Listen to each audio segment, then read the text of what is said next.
ये जो स्थानीय शासन है यह भारत में लोकतांत्रिक विकेंद्रीकरण की स्थापना करता है।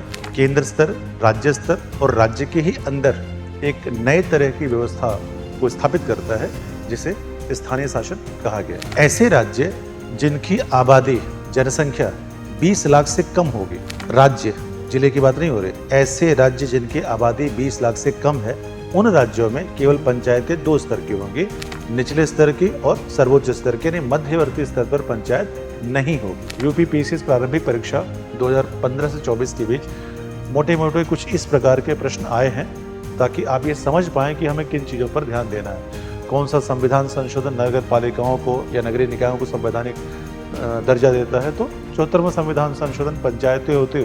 राज्य वित्त आयोग का प्रावधान कौन से आर्टिकल में है? स्टेट फिनेंस कमीशन 243I में है। नमस्कार दोस्तों, आप सभी का इस विजय पथ सीरीज में एक बार बहुत ही स्वागत है। हम आशा करते हैं कि ये सीरीज आपके लिए लाभप्रद होगी और आपकी यूपीपीएससी 2026 की तैयारी के लिए किसी भी तरह से निश्चित रूप से सहायक होगी। दोस्तों, विजय पथ सीरीज में हम लोग 3 फेज पर बातचीत करने वाले हैं। वर्तमान में ये पहला फेज चल रहा है, फर्स्ट फेज। इसमें हम लोग एक कंप्लीट फाउंडेशन, जो कि आपके प्रीलिम्स के लिए बहुत इंपॉर्टेंट है, पीवाईक्यूज और करंट अफेयर्स ओरिएंटेड, ये पूरा जो एक डिजाइन किया गया है, ठीक है, ताकि आपका जो 2026 का पीसीएस का प्रीलिम्स एग्जामिनेशन है उसमें हम किसी भी तरह से आपकी सहायता कर पाए।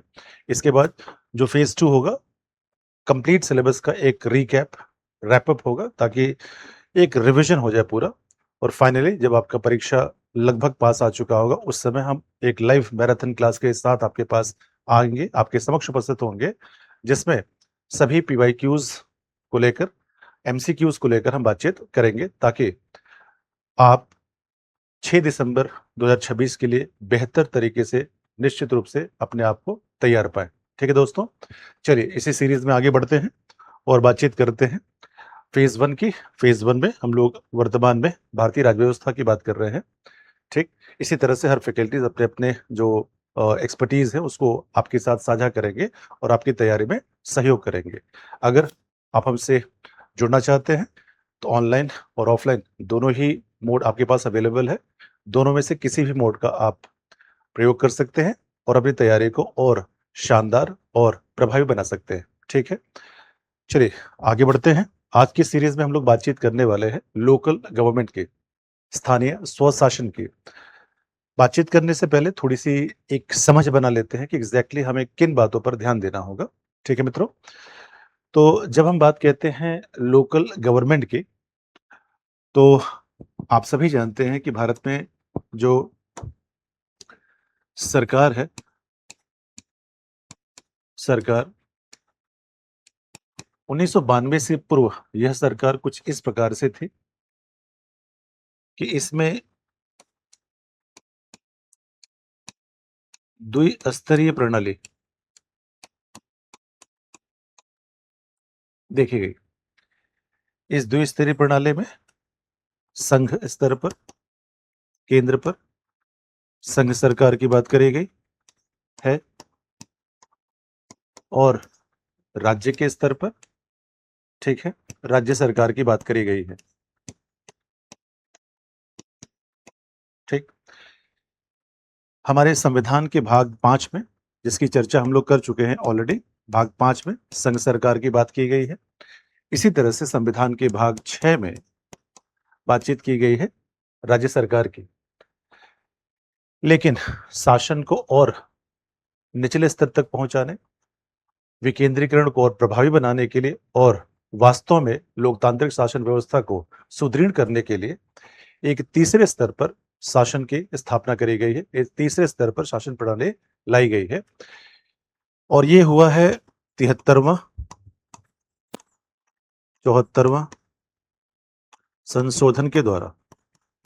तो 73वें और 74वें संविधान संशोधन के द्वारा एक और शासन की प्रणाली स्थापित कर दी गई जिसको कहा गया स्थानीय शासन।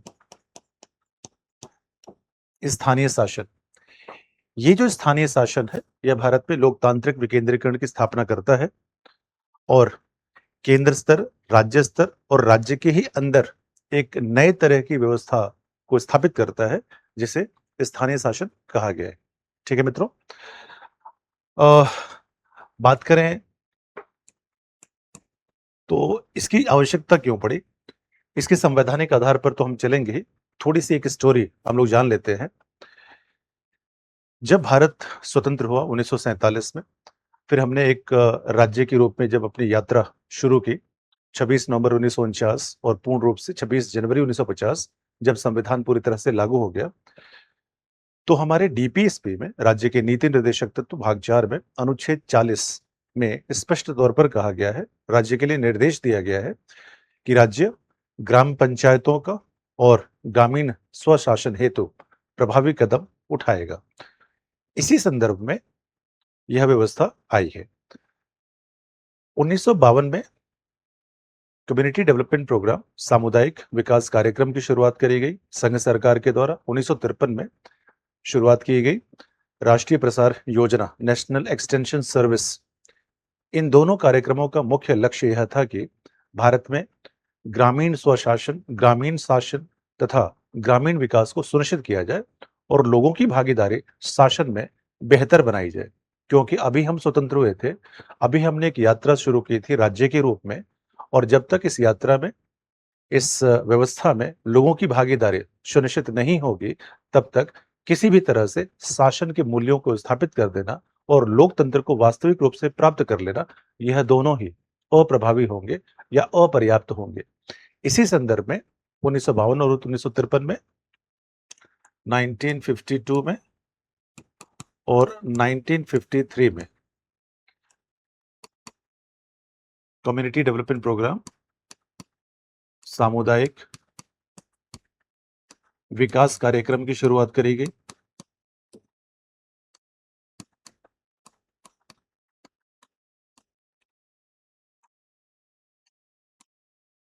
और 1953 में राष्ट्रीय प्रसार योजना। ये उत्तर प्रदेश पीसीएस के एग्जाम में ऑलरेडी पूछा जा चुका है दोस्तों, उसको ध्यान रखना है आपको।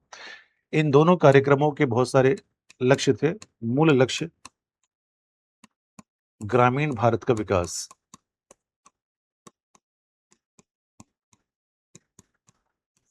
ठीक, योजना बहुत बढ़िया थी, कार्यक्रम बहुत बढ़िया थे, परंतु इन कार्यक्रमों की जो क्रियान्वयन की स्थिति थी वह बेहतर नहीं थी, और अतः ये कार्यक्रम बहुत अच्छे लाभ या जो परिणाम थे न दे सके। इसी को देखते हुए 1957 में केंद्र सरकार के द्वारा बलवंत राय मेहता समिति का गठन किया गया। ध्यान रखना है, 1957 बलवंत राय मेहता समिति। अब 1957 बलवंत राय मेहता समिति के गठन के पीछे की कहानी यही है कि इन दोनों कार्यक्रमों के क्यों उसके परिणाम नहीं आ सके, इनको देखने के लिए, उसकी एक असेसमेंट करने के लिए, समीक्षा करने के लिए कार्यक्रम बनाए गए। और इसी बलवंत राय मेहता समिति के द्वारा भारत में पंचायती राज व्यवस्था को लेकर महत्वपूर्ण सिफारिशें की गई। 3 महत्वपूर्ण सिफारिशें आपको ध्यान रखना है। पहला, इस समिति ने यह सिफारिश की कि भारत में एक तीसरे चरण की सरकार का गठन किया जाए। संघ सरकार, राज्य सरकार, एक तीसरे चरण की सरकार सरकार का गठन किया जाए। उसे स्थानीय सरकार कहा गया, पंचायती राज व्यवस्था कहा जाए। फिर कहा कि इस पंचायती राज व्यवस्था में जो लोग होंगे वह स्थानीय लोगों के द्वारा निर्वाचित होंगे, यानी लोकतांत्रिक विकेंद्रीकरण होना चाहिए। यानी शासन की एक नई व्यवस्था बनाई जाए और इस शासन की व्यवस्था में जो लोग इसको संभालेंगे उनका निर्वाचन किया जाना चाहिए। यानी मतदान के द्वारा यह चुनकर आने चाहिए, निर्वाचित होने चाहिए। ठीक, इसे ही कहते हैं तृणमूल स्तर पर लोकतंत्र। Okay, democracy at the grass root level.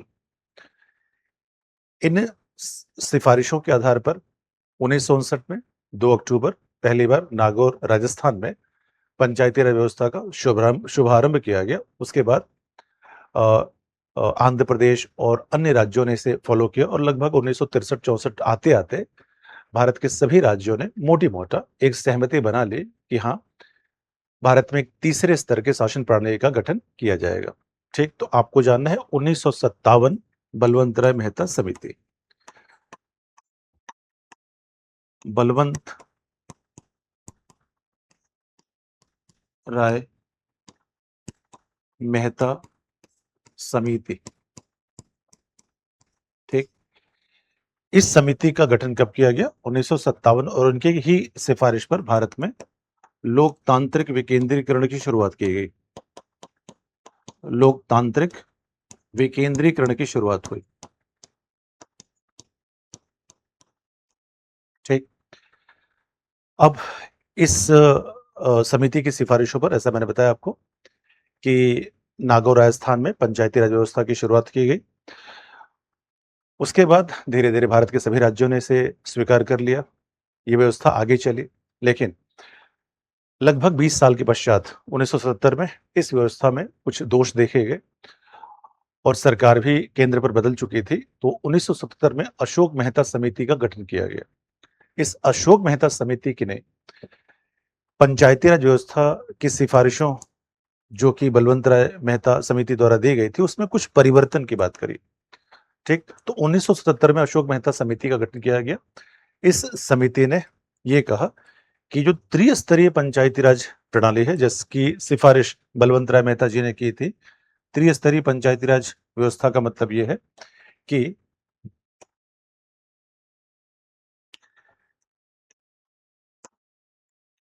ग्राम स्तर पर, ठीक है, मध्यवर्ती स्तर पर और जिला स्तर पर, जिला स्तर पर। तो बलवंत राय मेहता समिति के द्वारा त्रिस्तरीय त्रिस्तरीय पंचायती राज व्यवस्था की सिफारिश की गई।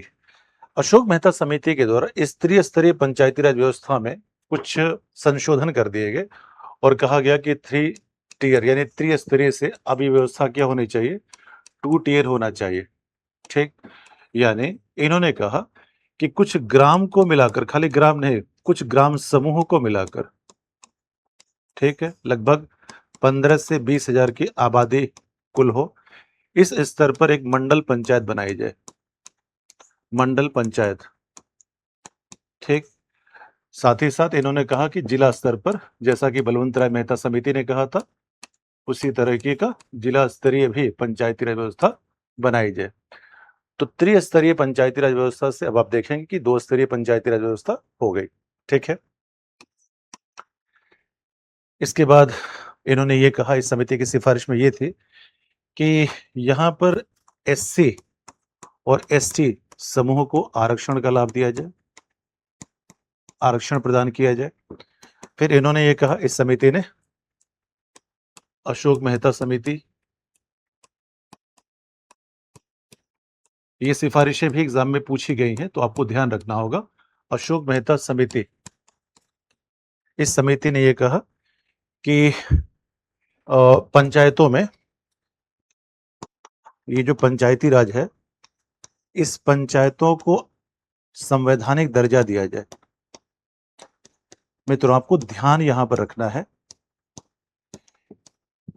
बहुत सारी किताबों में या आमतौर पर यह लिखा हुआ है कि ये काम एल.एम. सिंघवी कमेटी के द्वारा 1986 में किया गया। मतलब एल.एम. सिंघवी कमेटी पहले ऐसी कमेटी है जिसने पंचायतों को संवैधानिक दर्जा दिया, इसकी सिफारिश की थी। लेकिन सरकारी दस्तावेजों में, ऑफिशियल रिकॉर्ड्स में, और ये सही भी है कि ऐसा एल.एम. सिंघवी के द्वारा नहीं किया गया पहली बार, यह अशोक मेहता समिति के द्वारा किया गया कि पंचायतों को संवैधानिक दर्जा दिया जाए। ठीक। और तीसरी बात इन्होंने क्या कही कि पंचायतों के निर्वाचन में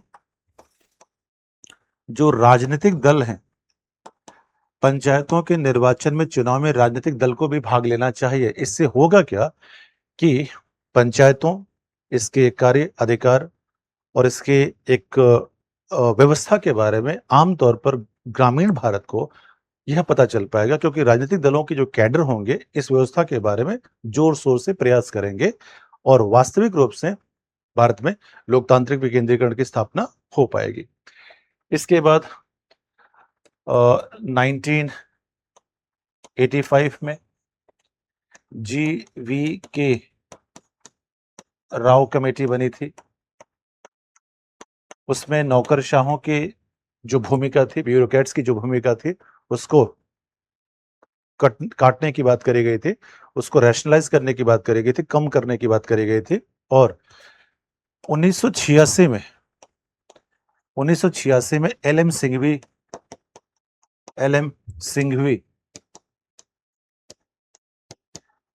समिति बनी। इस एल एम सिंघवी समिति ने अब कहा कि पंचायतों के साथ साथ नगरीय निकायों को भी संवैधानिक दर्जा दिया जाए। ठीक है, तो अगर पूछा जाए पंचायतों को संवैधानिक दर्जा दिया जाए, इसकी सिफारिश पहली बार किसने की? अशोक मेहता समिति 1977। पंचायतों और नगरीय निकाय दोनों के लिए संवैधानिक दर्जा की बात किसने की? तो इसका आंसर होगा 1986 L M Singhvi committee report.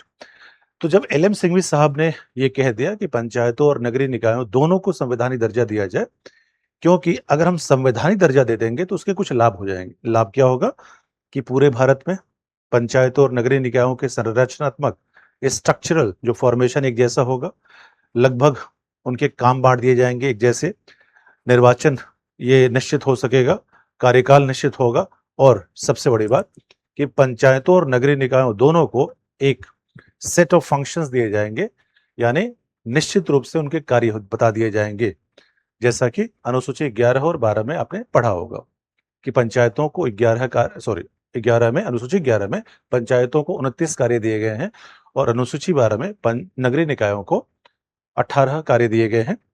अनुसूची 11 के लिए 29 कार्यों की व्यवस्था ये किया गया है आर्टिकल 243 जी में, और नगरीय निकायों के लिए 18 कार्यों की चर्चा की गई है अनुसूची 12, जो कि अनुच्छेद 243 डब्ल्यू में बताया गया है। ठीक है, अब आप की जो एक पृष्ठभूमि थी उसको मैंने एक तरह से बताया है। अब आते हैं थोड़ा कुछ फैक्ट्स की।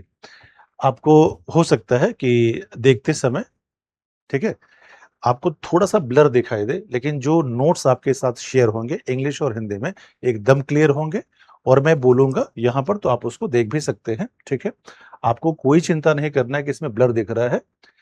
थोड़ा-सा ब्लर ज़रूर दिख रहा है, लेकिन वो रीडेबल है, और जो नोट्स आपके पास आएँगे वो बिल्कुल क्लियरली हिंदी और इंग्लिश में अलग-अलग है, एकदम साफ है, स्पष्ट है।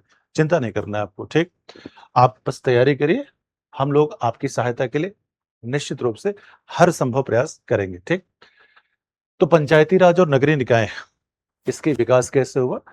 तो मैंने अभी बताया था आपको कुछ पिछले स्लाइड्स में कि स्थानीय स्वशासन का जो संवैधानिक आधार है, अनुच्छेद 40 राज्य स्तर या राज्य के नीति निर्देशक तत्वों में यह प्रयास किया गया है कि बताया गया है राज्य को कि वह पंचायतों के लिए बेहतर व्यवस्थाएं बनाने के लिए कदम उठाएगा और उन्हें आवश्यक शक्तियां और अधिकार प्रदान करेगा। 73वां संविधान संशोधन 1992, 74वां संविधान संशोधन 1992। यहाँ पर एक कंफ्यूजन होता है दोस्तों, 73वां संविधान संशोधन 1992 और 74वां संविधान संशोधन 1992 दोनों का वर्ष एक ही है। ठीक है, इस अधिनियम के पारित होने के वर्ष एक ही हैं, लागू होने के वर्ष भी एक है, 93 में दोनों लागू हुए, डेट अलग है जिस दिन वो लागू हुए। जैसे 73वां संविधान संशोधन 1992, यह 24 अप्रैल 1993 से लागू है, और इसीलिए हर 24 अप्रैल को पंचायती राज दिवस भी मनाया जाता है। और 74वां संविधान संशोधन 1992 ये लागू है 1 जून 1993 से, हालांकि कोई वर्ष नहीं मनाया जाता इसके लिए। तो भाग 9 में अनुच्छेद 243 से लेकर हमारे संविधान के भाग 9 में और हमारे संविधान के भाग 9 क में या ए में, भाग 9 में अनुच्छेद 243 से लेकर 243 ओ तक की व्यवस्था है, और यहाँ क में आर्टिकल ओ के बाद आएगा पी, तो 243 पी से लेकर 243 जी तक की बात की गई है। ठीक, इन रेंज को आप जरूर याद रखेंगे, कभी कभी रेंज से भी क्वेश्चन आपके हल हो जाएंगे। संवैधानिक ढांचा एक नजर में देख लेते हैं।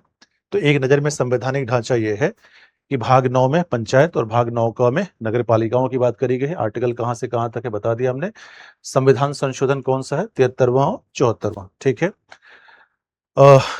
त्रिस्तरीय पंचायती राज एवं शहरी निकायों के लिए माध्यम से सत्ता का विकेंद्रीकरण किया गया, यानी केंद्र सरकार, राज्य सरकार, एक नई सरकार, स्थानीय सरकार, ठीक है, the government at your door step, इसकी व्यवस्था की गई। यही होता है सत्ता का विकेंद्रीकरण, तो अब सत्ता का विकेंद्रीकरण बिल्कुल निचले स्तर पर कर दिया गया और लोकतंत्र को तृणमूल स्तर पर लागू कर दिया गया, democracy at the grass root level. ठीक है, अब आते हैं इसको थोड़ा सा फिगर में बताने की कोशिश करी गई है। तो त्रिस्तरीय शासन प्रणाली होगी, ऐसा बलवंत राय मेहता समिति के द्वारा पहली बार कहा भी गया था। और इसी को जब हमारा संविधान संशोधन हुआ, इस 73वें संविधान संशोधन में, ठीक 73वें संशोधन में इसको समाहित भी कर लिया गया कि हाँ ऐसा ही होगा। तो स्ट्रक्चर जो होगा वो त्रिस्तरीय होगा। ठीक, तो सबसे निचले स्तर पर क्या होगा? ग्राम स्तर पर शुरुआत कर लेते हैं। ग्राम स्तर पर यहां पर एक वर्ड है मित्रों, ग्राम सभा। तो ग्राम सभा आपको जानना होगा क्या है। चलिए इसको थोड़ा सा हम लोग जान लेते हैं, क्योंकि यही माना जाता है कि पंचायतों की मूल इकाई है। ठीक, अब ग्राम सभा है क्या? मान लेते हैं कि कोई ग्राम है, ठीक है, कोई विलेज है, या यहां मान लेते हैं कोई विलेज है वी।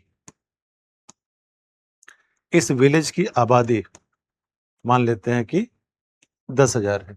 इस आबादी में सभी लोग शामिल हैं, लेकिन अगर इसी आबादी का वह भाग जिनकी उम्र 18 या 18 प्लस है, ठीक, और वह पंजीकृत मतदाता हैं, वह पंजीकृत मतदाता हैं, तो ग्राम सभा क्या है? किसी गांव में उन लोगों की संख्या जिनकी आयु 18 या 18 वर्ष से ऊपर है, तथा वह उस गांव में स्थानीय शासन हेतु एक पंजीकृत मतदाता है, उन मतदाताओं की संख्या को कहते हैं ग्राम सभा। तो पहले हो गया गांव। इस गांव में 18 या 18 वर्ष से ऊपर जो भी लोग होंगे, जो एलिजिबल वोटर हैं, ठीक, उन्हीं की संख्या को क्या कहते हैं? ग्राम सभा। और ये ग्राम सभा क्या करती है? ये ग्राम सभा निर्वाचन करती है। किसका? पंचायतों के प्रत्येक स्तर का।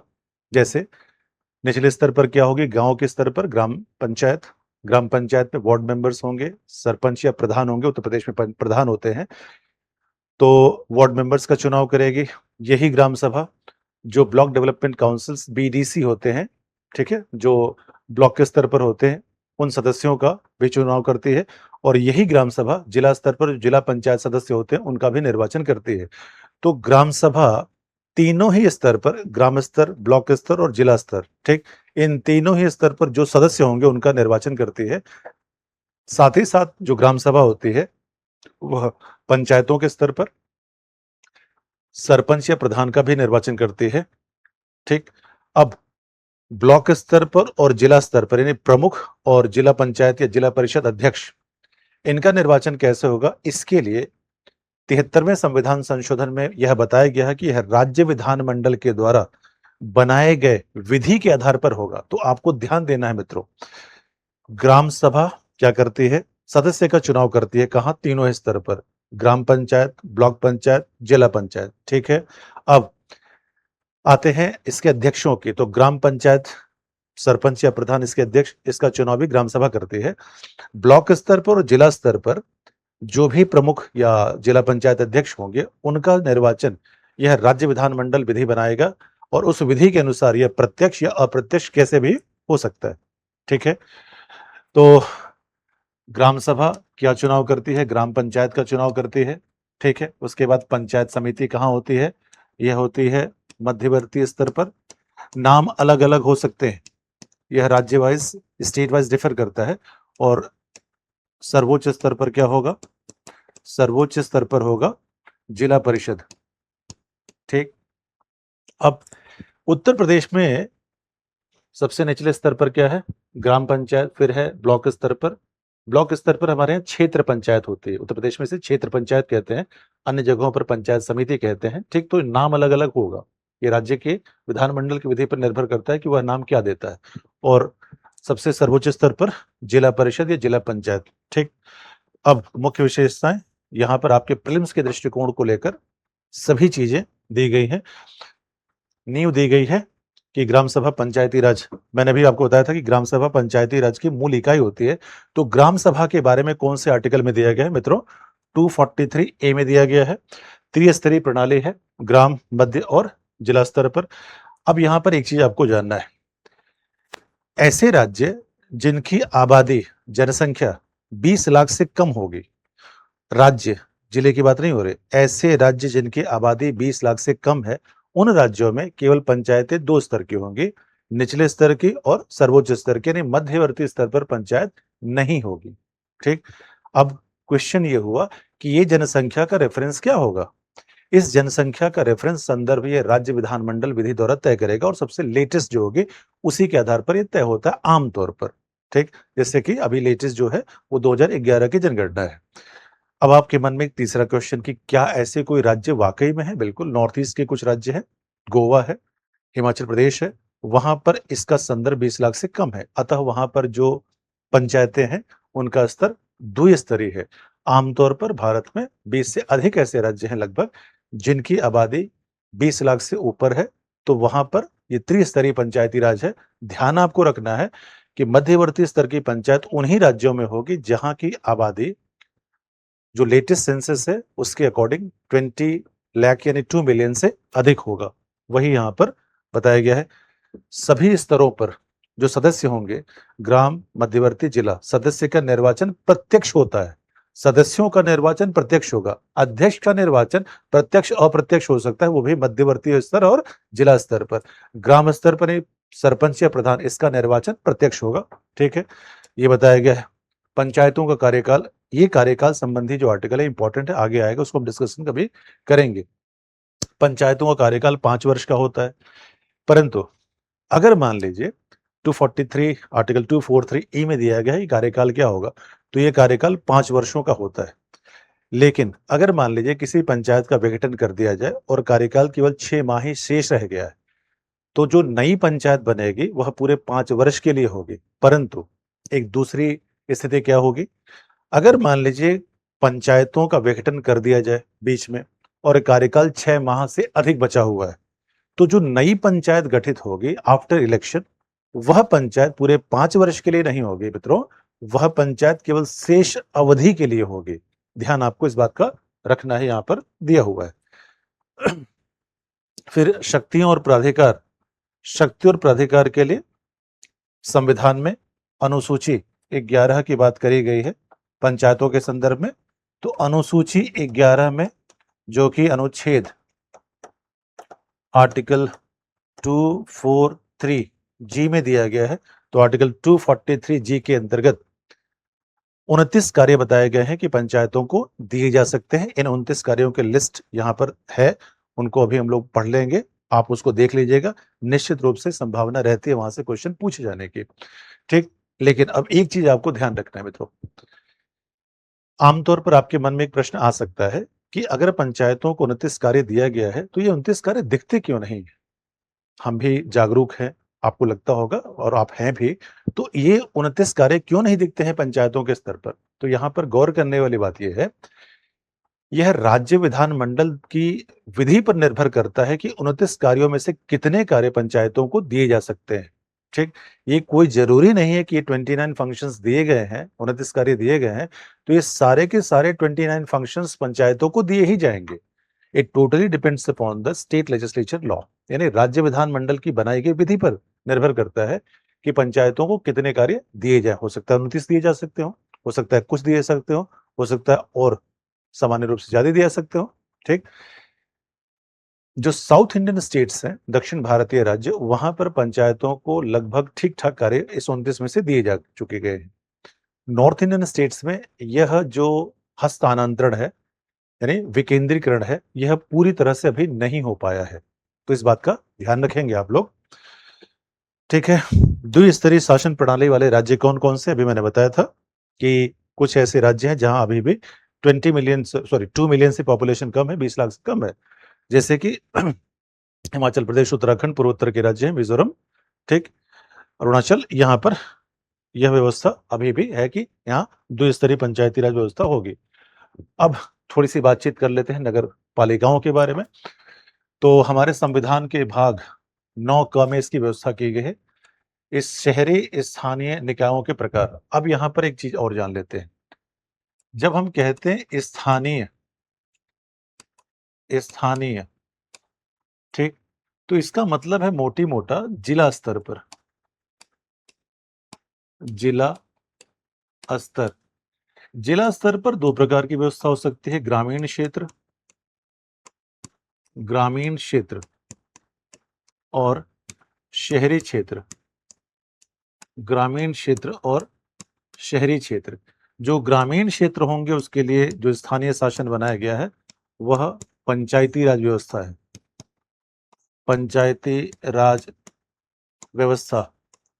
जो शहरी क्षेत्र है उसके लिए जो व्यवस्था बनाई गई है उसी का नाम है नगरीय निकाय, ठीक। तो पंचायती राज व्यवस्था, इसके 3 स्तर होते हैं, ठीक। जैसे पंचायती राज व्यवस्था के 3 स्तर होते हैं, ग्राम, ब्लॉक और जिला, उसी तरह से नगरीय निकायों के भी बेसिकली 3 स्तर होते हैं। जो ऐसे क्षेत्र हैं जो ट्रांजिशनल हैं, संक्रमण हैं, जहां पर यानी ना वो पूरी तरह से गांव है ना पूरी तरह से शहर हुए हैं, बस शहरीकरण की तरफ यानी ग्रामीण व्यवस्था से शहरीकरण की तरफ एक संक्रमण है, ठीक है, रूरल टू अर्बन पॉपुलेशन। तो वहां पर होता है नगर पंचायत, ठीक है।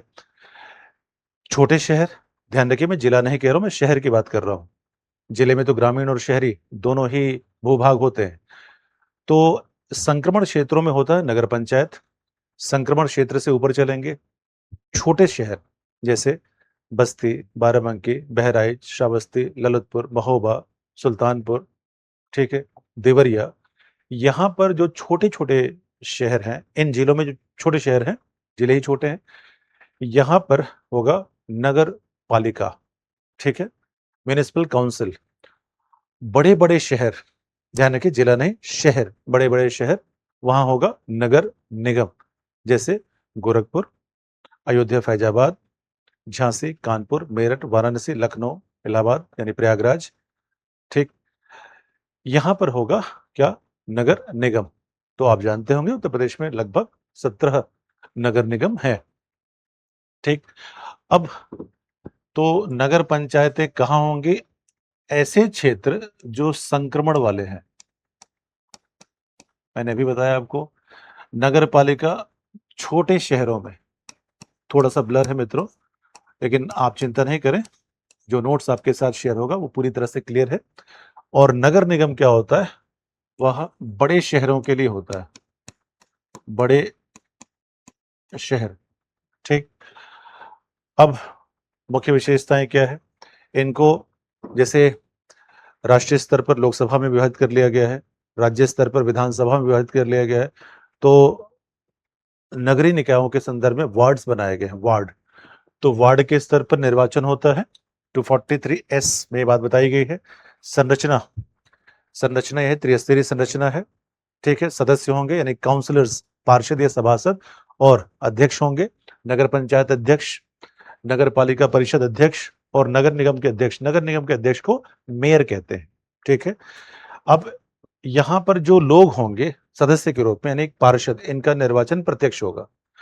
इस तीनों के जो अध्यक्ष होंगे उनका निर्वाचन यह राज्य विधानमंडल की द्वारा बनाई गई विधि पर निर्भर करता है। राज्य विधानमंडल ये विधि डायरेक्ट इनडायरेक्ट दोनों बना सकती है। डायरेक्ट इलेक्शन भी हो सकता है, इनडायरेक्ट इलेक्शन भी हो सकता है। प्रत्यक्ष निर्वाचन, अप्रत्यक्ष निर्वाचन दोनों हो सकता है, ठीक। अधिकांश राज्यों में इन दोनों ही स्तर पर निर्वाचन अप्रत्यक्ष होता है।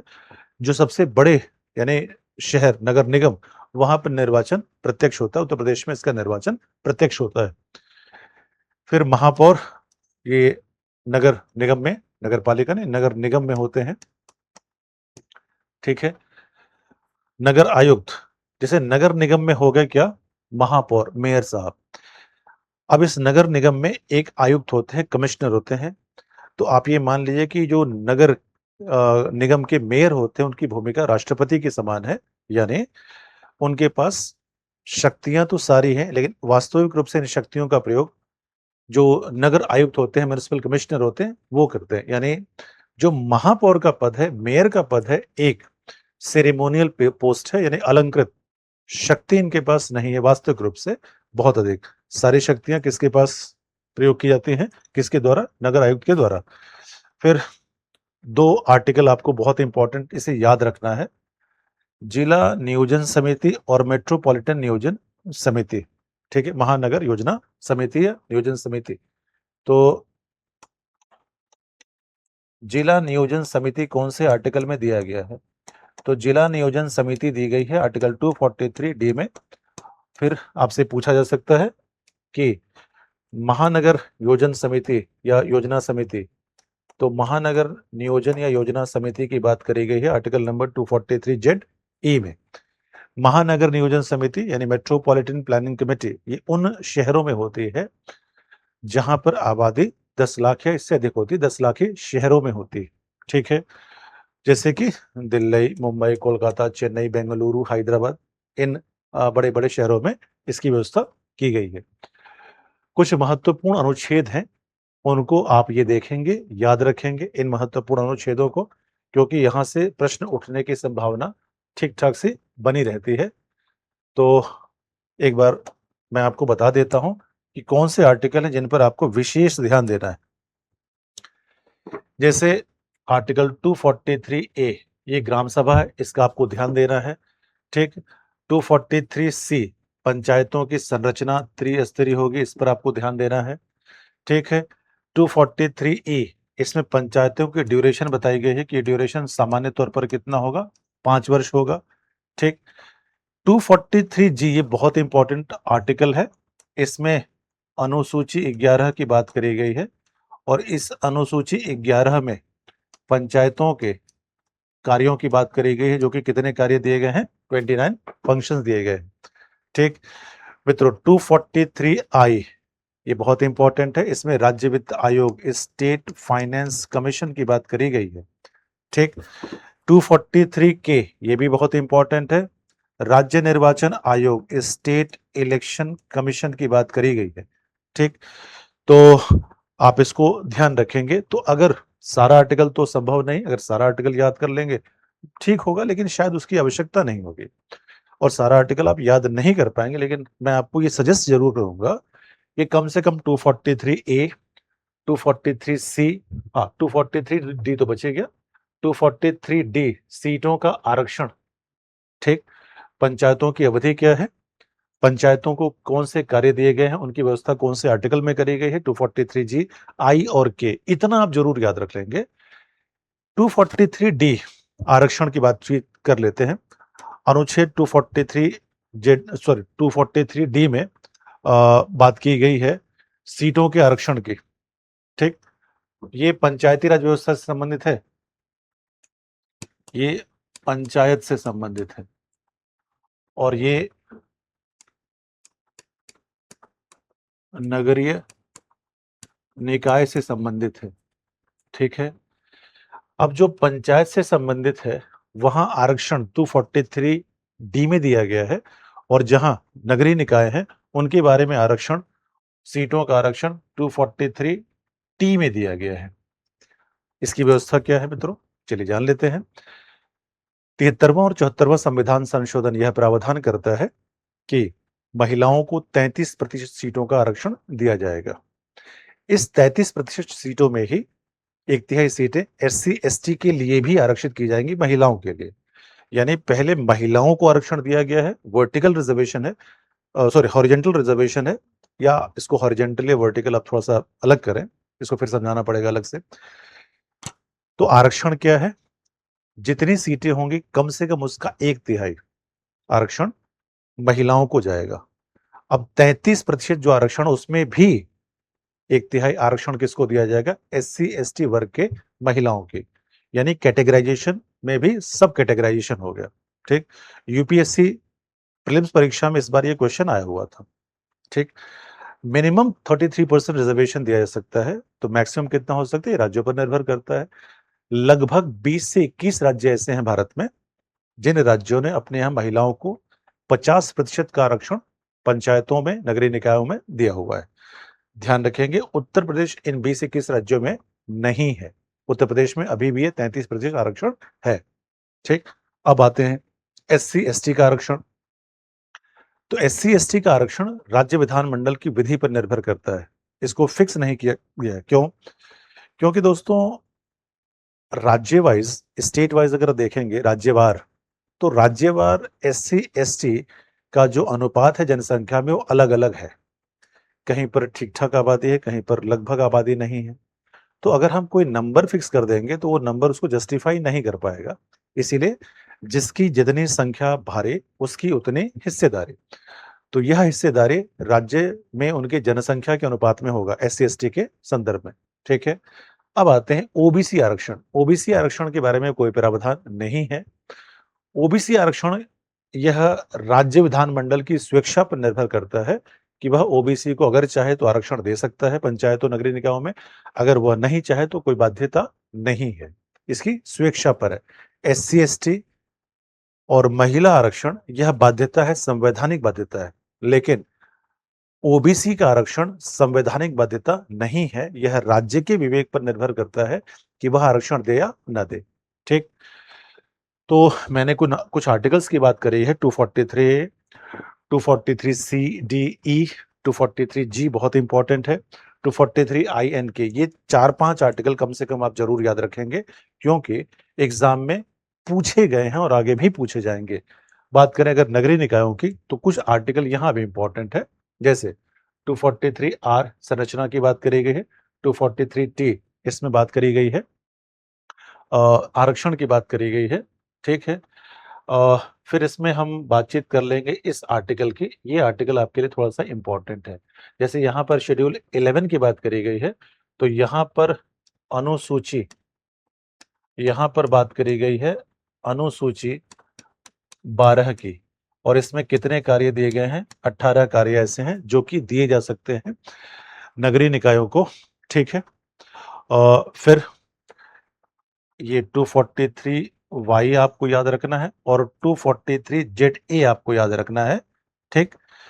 पंचायतों में और नगरीय निकायों में यही कुछ आर्टिकल है जो आप ध्यान रखेंगे। हाँ, 2 आर्टिकल और इंपॉर्टेंट है, मैंने पहले ही बताया है, 243 जेड डी और 243 जेड ई। 243 जेड डी में बताया गया है डिस्ट्रिक्ट प्लानिंग कमेटी, जिला नियोजन समिति की बात करी गई है। 243 जेड ई में बताया गया है कि महानगर नियोजन समिति होगी। ठीक है दोस्तों, चलिए आगे बढ़ते हैं। चुनाव आरक्षण और वित्तीयन कैसे होगा? तो निर्वाचन आयोग की बात मैंने आपको पहले बताई है।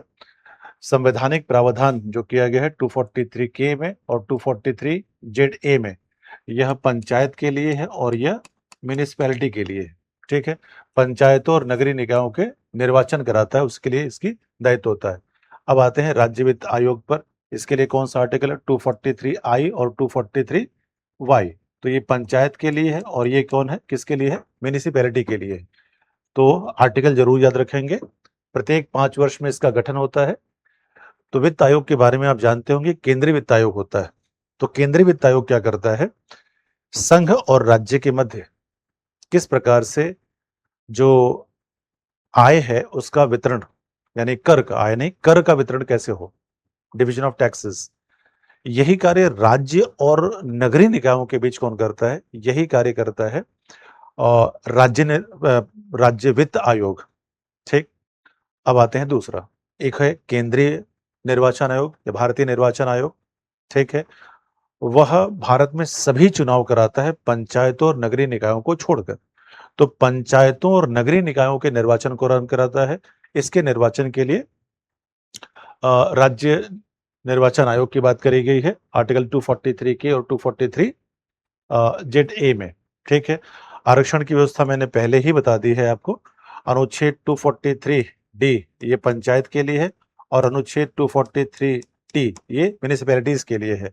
एससी एसटी उनकी जनसंख्या के अनुपात में, महिला कम से कम 33%, और 21 ऐसे राज्य हैं, 21 स्टेट्स ऐसे हैं जहां पर ये आरक्षण की सीमा 50% हो चुकी है। ठीक है। तो आप ये सब चीजों को ध्यान में रखेंगे, और खाली ये सदस्य के स्तर पर ही नहीं, ये जो आरक्षण है यह अध्यक्ष के भी स्तर पर होगा। सदस्य और अध्यक्ष प्रत्येक स्तर पर यह लागू है। वित्त के बारे में, तो पंचायतें कौन कौन से कर लगा सकती हैं? जो स्थानीय शुल्क है वो लगा सकते हैं, टोल टैक्स लगा सकते हैं, अनुदान ऋण 243H में इसकी बात की गई है। आर्टिकल बहुत इंपॉर्टेंट नहीं है, इसमें क्या है वो आपको थोड़ा-सा जानना होगा। नगर पालिका ये भी उसी तरह से काम कर सकती है। लेखा परीक्षण होता है यानी आपको कुछ पैसा दिया गया, उस पैसे को आप कहाँ खर्च करेंगे इसके आपने कारण बताए थे। अब जो पैसा दिया गया और जिस लिए वो पैसा दिया गया था, इसका परीक्षण किया जाता है कि क्या वह पैसा, वह धन उसी मद में खर्च हुआ है कि नहीं? इसी को कहते हैं लेखा परीक्षण ऑडिटिंग। तो पंचायतों और नगरीय निकायों में एक व्यवस्था लागू है, उसको कहते हैं सामाजिक लेखा परीक्षण। सामाजिक लेखा परीक्षण सोशल ऑडिटिंग कहते हैं। यहाँ पंचायतों के लोग ही अपनी जो संरचना या संस्था है उसके द्वारा जो व्यय किया गया है उस पर सवाल जवाब कर सकते हैं। लेखा परीक्षण वही करते हैं। ठीक है, आते हैं अवधि और विघटन का। तो मैंने बताया कि सामान्य तौर पर यह अवधि 5 वर्ष 6 माह से कम का समय होगा, तो जो नई पंचायत बनेगी वो पूरे 5 वर्ष के लिए कार्य करेगी। लेकिन अगर ये विघटन की अवधि या पंचायत की शेष अवधि विघटन से पूर्व 6 माह से अधिक हो गई, तो जो नई पंचायत बनेगी वह जो शेष अवधि रहेगी उसी के लिए कार्य करेगी। ये आपको थोड़ा-सा ध्यान देना है मित्रों।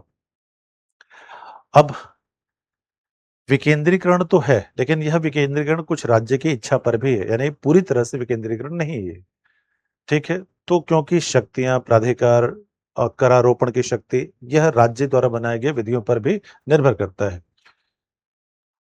11वीं और 12वीं अनुसूची, तो शेड्यूल नंबर 11 जो कि आर्टिकल नंबर 243G में है और शेड्यूल नंबर 12 यानी अनुसूची 12 जो अनुच्छेद 243W में दिया गया है, इसमें 18 प्रकार के कार्य दिए जा सकते हैं और इसमें 29 प्रकार के कार्य दिए जा सकते हैं। यह पंचायत के लिए है और ये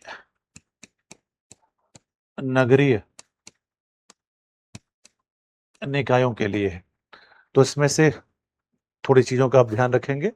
ठीक, कृषि सुधार, मत्स्ययन, ठीक है, स्थानीय सड़क निर्माण, ग्रामीण विद्युतीकरण, ठीक, इस तरह के कार्य यहाँ पर दिए गए हैं।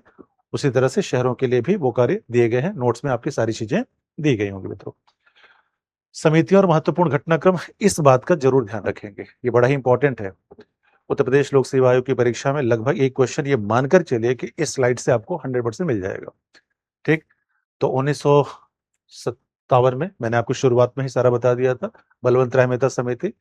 फिर ये 1977 है, 78 में रिपोर्ट आई थी। 1977 अशोक मेहता समिति का गठन किया गया। ठीक, एल.एम. सिंघवी कमेटी, ये है 1986 एल.एम. सिंघवी कमेटी। ठीक है, 1986 जी.वी.के. राव समिति 1985। इन समितियों ने क्या-क्या कार्य महत्वपूर्ण बताए हैं, क्या-क्या प्रावधान सिफारिशें की है, वो स्पष्ट रूप से आपके नोट्स में है। अब आते हैं जरा सा कुछ और चीजों के बातचीत कर लेते हैं। पेशा अधिनियम, तो पंचायती राज व्यवस्था ये पूरे भारत में लागू है, लेकिन कुछ क्षेत्रों को छोड़कर।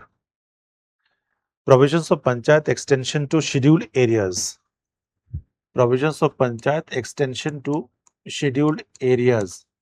तो शेड्यूल्ड एरियाज के लिए हमारे संविधान में एक अनुसूची है, अनुसूची 5। अब अनुसूची 5 में लगभग 10 राज्य हैं। तो पूरे राज्य में नहीं, लेकिन जो वो क्षेत्र हैं उस राज्य के अंतर्गत, उन राज्यों में या उन क्षेत्रों में क्या लागू होता है, पेशा यानी पंचायतों से संबंधित प्रावधानों का एक तरह से प्रसार। Provisions of panchayat extension to scheduled areas. तो आपको ध्यान देना है किन एरियाज की बात हो रही है, यानी अधिसूचित क्षेत्र। और अधिसूचित क्षेत्र कौन से अनुसूची में है, अनुसूची नंबर 5 में। ठीक, तो वहां पर ये लागू है। ठीक, यहाँ पर ग्राम सभा को बहुत ही शक्तिशाली बनाया गया है। यानी आप सिंपल से माने आदिवासी क्षेत्रों में, तो ग्राम सभा बहुत महत्वपूर्ण है वहाँ पर। उनको ये अधिकार है कि प्राकृतिक संसाधनों का, वन संसाधनों का, ठीक है, सामाजिक और सांस्कृतिक जो भी उनके अधिकार हैं, प्रथाएँ हैं, उस पर वो नियंत्रण रखेंगे। बिना उनकी सहमति के वहाँ पर किसी प्रकार का अ, बाहरी दखल नहीं हो सकता। विकास की परियोजनाएँ हो, भूमि अधिग्रहण हो, कुछ भी करना हो, यह ग्राम सभा की सहमति के बिना नहीं हो सकता, अनिवार्य है। ठीक? अन्य महत्वपूर्ण घटना क्या है? देखिए, जब एलएम संघवी समिति ने 1986 में सिफारिश की थी कि पंचायतों और नगरीय निकायों को संवैधानिक दर्जा दिया जाए। इस समिति की सिफारिश के आधार पर प्रयास किया गया। 64वां संविधान संशोधन विधेयक, 65वां संविधान संशोधन विधेयक, तो 64वां संविधान संशोधन विधेयक ये लाया गया था, लेकिन यह निरस्त हो गया, पास नहीं हो पाया, राज्यसभा ने विरोध कर दिया। इसी तरह ये पंचायतों के लिए था, 65वां नगरीय निकायों के लिए था, वो भी निरस्त हो गया। ठीक है? पेसा अधिनियम कब बना? 1996 में लिखा हुआ है। ई पंचायत मिशन मोड 2008 में पंचायती राज मंत्रालय ने शुरू किया है। इसमें पंचायती राज व्यवस्था में ई गवर्नेंस, इलेक्ट्रॉनिक गवर्नेंस की शुरुआत करी गई है। ठीक है? 15वां वित्त आयोग ये किस तरह से कार्य करेगा? 15वें वित्त आयोग ने पंचायतों को कुछ विशेष यानी कि वित्तीय मामले में कुछ प्रावधान दिए गए। हाल की कुछ पहल है, जैसे स्मार्ट सिटी मिशन है, स्वच्छ भारत मिशन है, डिजिटल इंडिया मिशन है, ठीक है? ये Atal mission for rejuvenation and urban transformation है। ये सारी चीज़ें हैं जो करंट अफेयर्स से रिलेटेड है, तो आपको ध्यान रखना है, ये किससे जुड़ी हुई हैं? तो ये जुड़ी हुई हैं स्थानीय शासन, स्थानीय शासन से। उत्तर प्रदेश के बारे में कुछ महत्वपूर्ण तथ्य है, जान लेते हैं। उत्तर प्रदेश में पंचायती राज चरणीय व्यवस्था है। ग्राम पंचायत आप जानते हैं, जो ब्लॉक है वहाँ पर हमारी पंचायत को मैंने पहले ही बताया क्या कहते हैं? क्षेत्र पंचायत। और शहर पर यानी सॉरी जिले स्तर पर जिला पंचायत। जिला पंचायत जिला स्तर पर है। सभी पंजीकृत मतदाता हैं। आरक्षण की व्यवस्था हमने आपको बताई ही दी है कि यहाँ पर हमारे यहाँ उत्तर प्रदेश में 1/3 आरक्षण है, बाकी SC/ST को उनकी जनसंख्या के अनुपात में आरक्षण है। ठीक? फिर क्षेत्र पंचायत। क्षेत्र पंचायत क्या है? ये ग्राम पंचायत और जिला पंचायत के मध्य एक मध्यवर्ती का कार्य करती है। शहरी स्थानीय निकाय। नगर पंचायत क्या होंगे? जो संक्रमणकालीन क्षेत्र है, ना तो वो शहर है ना तो गाँव है, वहाँ पर होगा। ठीक है? नगर पालिकाएँ क्या होंगी? छोटे शहरों के लिए होंगी। नगर निगम क्या होंगे? बड़े शहरों के लिए होंगे। महापौर मैंने आपको बताया है, नगर आयुक्त के बारे में बताया है। तो हमारे यहाँ उत्तर प्रदेश में 75 जिले हैं, 18 मंडल है परंपरागत रूप से, और राज्य निर्वाचन आयोग, राज्य वित्त आयोग, जैसा कि वहाँ बताया था, उत्तर प्रदेश में भी सेम वैसा ही है। यूपीएससी और यूपीपीएससी प्रारंभिक परीक्षा 2015 से 24 के बीच मोटे-मोटे कुछ इस प्रकार के प्रश्न आए हैं, ताकि आप ये समझ पाएँ कि हमें किन चीज़ों पर ध्यान देना है।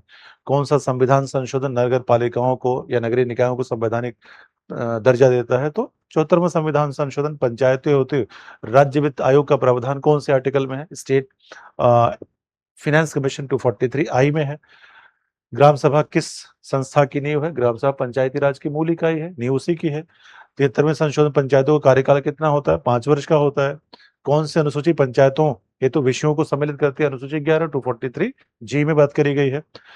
नगर पालिकाओं में सीटों का आरक्षण 243 टी में, पंचायतों में 243 डी में बताया गया है। पंचायतों के चुनाव कौन संचालित करता है? राज्य निर्वाचन आयोग। नगरीय निकायों के भी किस समिति ने द्विस्तरीय शासन प्रणाली की बात कही गई थी? तो हमने आपको बताया था कि बलवंत राय मेहता ने त्रिस्तरीय कही थी, त्रिस्तरीय को हटाकर 2 स्तरीय हो, ऐसा अशोक मेहता समिति ने किया था। किस संशोधन ने भाग 9 क जोड़ा है? तो संशोधन है 74वां।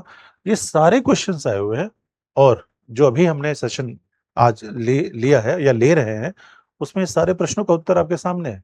ठीक? तो अगर आप इस सेशन को गंभीरता से देखते हैं और एक नोट्स आप जो आपसे शेयर किया जाएगा उसको पढ़ लेते हैं, तो निश्चित रूप से आपके एग्ज़ाम से रिलेटेड इस चैप्टर से जो भी डाउट है, जो भी क्वेश्चन हो, आराम से ईज़िली सॉल्व हो पाएँगे।